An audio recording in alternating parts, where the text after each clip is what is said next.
Majlis Tertinggi UMNO yang berlangsung semalam dan telah berlangsung secara video conferencing. Dan mesyuarat yang berjalan 3 jam itu telah tamat hampir midnight malam tadi dan telah disusuli dengan satu kenyataan media yang telah dibuat oleh Presiden UMNO selepas mesyuarat itu selesai bersidang. Selepas kenyataan akhbar itu dikeluarkan, saya telah menerima beberapa panggilan dan juga feedback daripada rakan-rakan ahli-ahli Majlis Tertinggi yang menghadiri mesyuarat yang menyatakan kepada saya bahawasanya kenyataan Presiden UMNO semalam tidak memberi gambaran selengkapnya tentang perbincangan yang telah berlangsung. Dan saya makan yang kita lakukan mendapati kenyataan yang dibaca semalam sebenarnya adalah kenyataan yang telah dibuat sebelum mesyuarat berlangsung. Sebab itu kenyataan panjang lebar itu dapat dikeluarkan serta-merta selepas habis mesyuarat kerana dia merupakan kenyataan yang telah disediakan terlebih awal. Itu yang pertama. Yang kedua, kenyataan yang dikeluarkan itu menjadi tidak lengkap berasas kepada maklumat yang saya terima kerana perkara-perkara yang diputuskan dalam mesyuarat tidak dimaklumkan kepada media menyebabkan berlaku kekeliruan kepada masyarakat, kepada media dan tidak terkecuali kepada ahli-ahli UMNO di akar umbi. Pagi ini semakan saya dalam grup WhatsApp ketua-ketua bahagian mengesahkan bahawa terdapat kekeliruan kerana kenyataan media semalam tidak menggambarkan sepenuhnya apa yang telah dibincangkan dalam Majlis Tertinggi. Dan pagi tadi saya telah membuat posting menyeru agar Presiden UMNO memberikan maklumat yang sebenarnya dan mengelakkan kekeliruan. Apakah antara perkara yang telah tidak disampaikan secara jelas?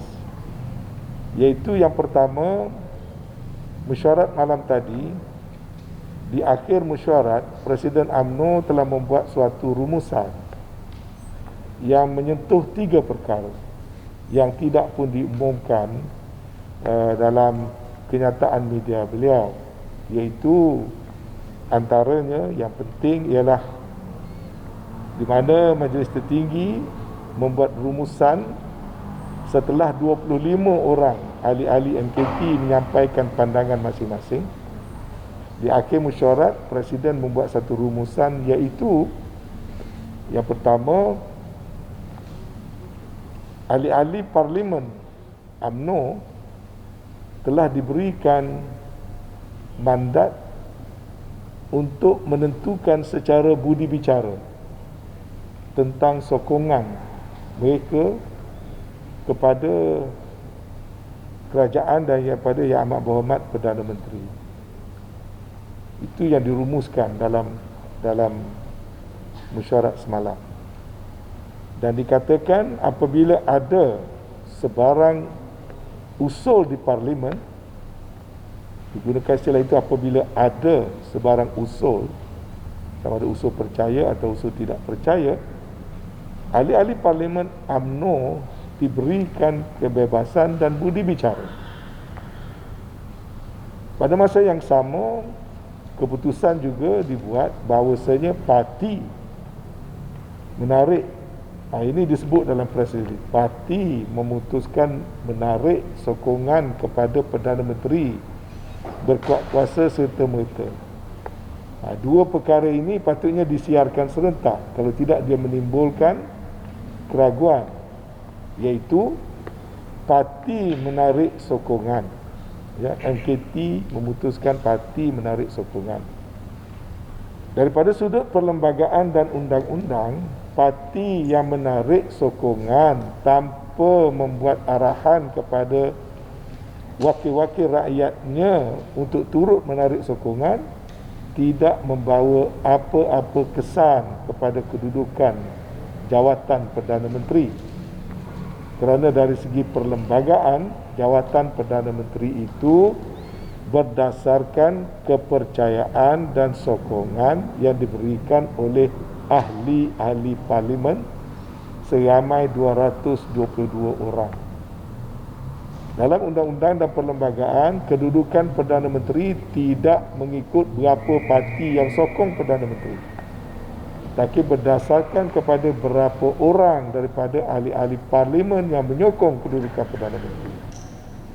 Apabila keputusan malam tadi berbunyi memberikan budi bicara dan memberikan mandat dan budi bicara kepada ahli-ahli parlimen, secara automatik bermakna kedudukan Perdana Menteri bergantung kepada pendirian yang dibuat oleh ahli-ahli parlimen UMNO.